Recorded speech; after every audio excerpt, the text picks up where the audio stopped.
So we're sitting here with the Neversoft engine that's all designed for big baddies, like to fight you up in a level. So a movie and a game kind of have they're different goals. I don't recall if maybe the church location was one too many locations for us to do and it had to get cut. And so for us to create an exciting game that would be fulfilling and fun to play, we needed those layers. Be sort of story accurate, adjacent to the movie, but focus on having a good game.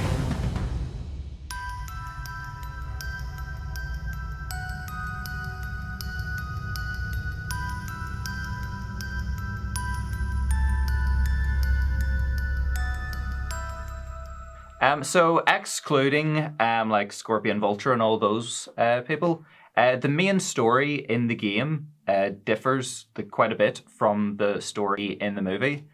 Well, I'll just give you some examples. So, like the main plot, or the spark of the Goblin plot, is that Norman in the game.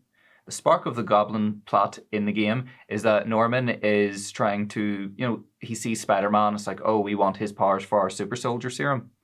And then that leads to, he gets Peter's blood and then he becomes the Goblin. Then there's the later in the game where Peter infiltrates Oscorp and then he figures out that Norman's going after MJ. And then the final battle in the game is on the bridge as opposed to the church in the movie. So what was the reason behind those changes? Or was it like probably down to you just didn't have that information when making it, so you just had to take a guess? Or obviously you would have wanted a bit of creative like freedom of differentiating from the movie with the other villains, but for those like main points, just what was the thought process or reasoning behind them? Yeah, I mean, it was really a combination of those things, of it not being completely done, a finished movie at that point. Probably the set locations that we had for our game to make a big impactful thing. I mean, it's just trying to, again, balance this, engine that we had access to and the movie in our understanding of it. But then also like, the movie story is a kind of a different thing, right? It's more about this development of Norman Osborn's story with, the serum and becoming Green Goblin. It's also like, Spidey's origin story.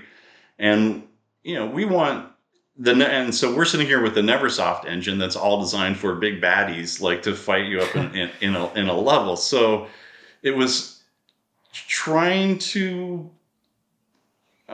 be sort of story accurate, adjacent to the movie, but focus on having a good game. Like I think sometimes movie games will struggle with, they were just exactly the movie, and a movie and a game kind of have they're different goals. They can be sort of stand side by side, but they kind of have different. They're not both trying to do the same thing.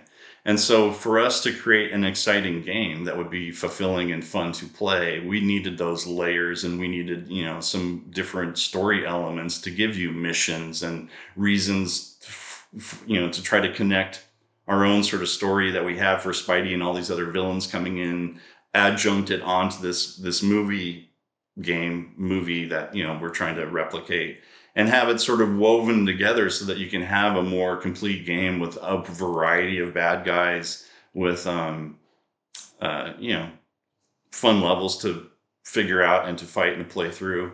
And so, trying to be accurate to the movie is kind of one thing, but to the storyline, it gets a little too, again, separate things. I think it would have made for kind of more of a boring game. Like we needed some room and some reasons to take you in some other places and give you a fun, fulfilling, game experience that felt totally rooted in Spidey's world, but the sort of movie Spidey world. And, we're trying to take some cues, because we haven't actually seen the movie yet, of like maybe like if Vulture's going to be in this new world, or Scorpion, or any of these other ones, like what how would they look? How would they be? And so it was really just trying to give you more game, give players a denser, richer, bigger game than just the movie story, which was the origin story, fighting a wrestler. it's okay. It's a good early move, but it doesn't. You want your Green Goblins, you want big supervillains to fight against, so it was just came from a place of trying to giving you more, trying to give players more in the game, and Yeah, I just like even just go specifically, just the location of the final battle. What was the decision to make it on that bridge? And even Norman's final line was "Tell Harry I'm sorry," as opposed to the film's one. Was that just a case of you had to make a call? You didn't know what the film was, and you're like, well, make the. Does that make I sense? think that we just kind of understood, like the way we understood the script, and having not seen all the stuff that we. Yeah.